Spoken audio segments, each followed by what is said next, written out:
ಪೌರತ್ವ ತಿದ್ದುಪಡಿ ಕಾಯ್ದೆ ಬಹುತೇಕ ಇವತ್ತೇ ಅನೌನ್ಸ್ ಆಗುವ ಎಲ್ಲ ಲಕ್ಷಣಗಳು ಕಂಡು ಬರ್ತಾ ಇದೆ. ಪ್ರಧಾನಿ ನರೇಂದ್ರ ಮೋದಿ ಅವರು ಯಾವುದೇ ಕ್ಷಣದಲ್ಲೂ ಬೇಕಾದರೂ ಇವತ್ತು ಅಧಿಸೂಚನೆಯನ್ನ ಪ್ರಕಟ ಮಾಡುವ ಸಾಧ್ಯತೆಗಳು ಕಂಡು ಬರ್ತಾ ಇದೆ.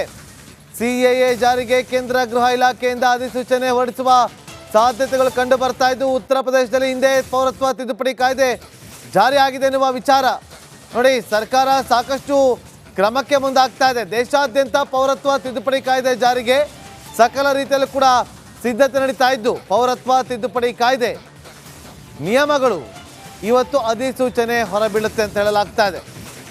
ಸಿಎಎ ಜಾರಿಗೆ ಕೇಂದ್ರದಿಂದ ಇಂದು ಅಧಿಸೂಚನೆ ಹೊರಬೀಳುತ್ತೆ ನೋಡಿ. ಯಾವುದೇ ಕಾರಣಕ್ಕೂ ಕೂಡ ಬಿಡೋದಿಲ್ಲ ಅಂತೇಳಿ ಕೇಂದ್ರ ಸರ್ಕಾರವು ಕೂಡ ಈ ಹಿಂದೆ ಎಚ್ಚರಿಕೆಯನ್ನು ಕೊಟ್ಟಿತ್ತು. ಪೌರತ್ವ ತಿದ್ದುಪಡಿ ಕಾಯ್ದೆ ಜಾರಿಗೊಳಿಸಿ ತೀರ್ತೀವಿ ಅಂತೇಳಿ.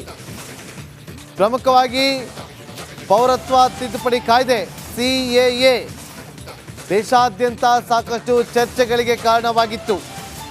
ಸಿಎಎ ಜೊತೆಗೆ NRC ಇಂದಲೂ ಕೂಡ ಕೆಲವರು ಆತಂಕ ಕೂಡ ಒಳಗಾಗಿದ್ರು. ಯಾರು ಆತಂಕಕ್ಕೆ ಒಳಗಾಗೋದು ಬೇಡ ಅಂತೇಳಿ ಕೇಂದ್ರ ಮನವರಿಕೆಯನ್ನು ಕೂಡ ಮಾಡಿಕೊಟ್ಟಿತ್ತು.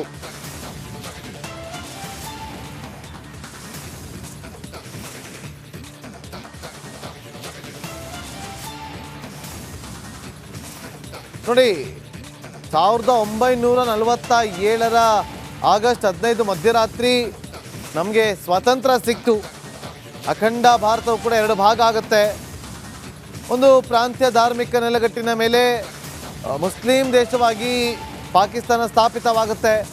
ಇನ್ನೊಂದು ಭಾರತ ಬೇರೆ ಬೇರೆ ಭಾಷೆ, ಆಹಾರ, ನಡೆ, ನುಡಿ, ಜಾತಿ, ವರ್ಗ, ಬಣ್ಣ, ಹವಾಮಾನ, ನಂಬಿಕೆ ಎಲ್ಲವನ್ನು ಒಳಗೊಂಡಂಥ ದೇಶ ನಿರ್ಮಾಣವಾಗುತ್ತೆ.